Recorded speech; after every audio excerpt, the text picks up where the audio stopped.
Hello everyone, welcome to the video. Today we are going to show you a lot of crafty activities that are full of fun and entertainment. First we are going to start with these paper bookmarks that we are going to create off the sheet of the paper, and this one is so cute and easy. It's best suitable for the kids between the age group of 7 to 8. Let's move further with another type of the activity. For this one you may require some of the newspapers, and then you just have to cut it and trim it as shown in the screens how you can perform these, and then you have to fix them one after the another. This activity is very simple and it's very easy. It's best suitable for the kids between the age group of 10 to 11. They can definitely give it a try. It looks so cool and nice. You just have to create some of the wavy petals. For this I'm making use of the pencil and rolling it over it. This looks so nice and good, and it looks perfectly beautiful.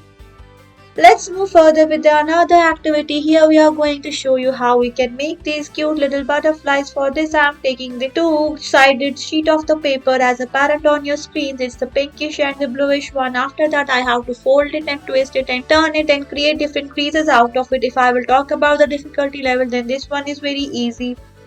Let's move further with another activity. Here we are going to show you how we can make this star-inspired cute little paper stars. For this I have to take the colorful sheets of the paper, then I have to fold it, and then I have to trim some of the portion using the scissors. If I will talk about the difficulty level, then this one is very easy. It's best suitable for the kids between the age group of 8 to 10. You just have to be careful while you are making use of the scissors for trimming the extra sheet of the paper. Make use of the paper scissors. It's prescribed because paper scissors don't hurt yourself, they just cut only the paper. Metallic scissors can be harmful and you can hurt your hand. This activity is very simple and easy. It's a little bit time consuming, but it turns to be so beautiful and quite good at the end. The stars that you have created using this sheet of the paper, you can hang them, you can decorate it anywhere. It looks perfectly easy and nice, and it's very fascinating. You can make use of the different colorful sheets. I have here used the purple one. You can make similar stars out of the different shades that you like. See how this turned to be at the end. Thank you.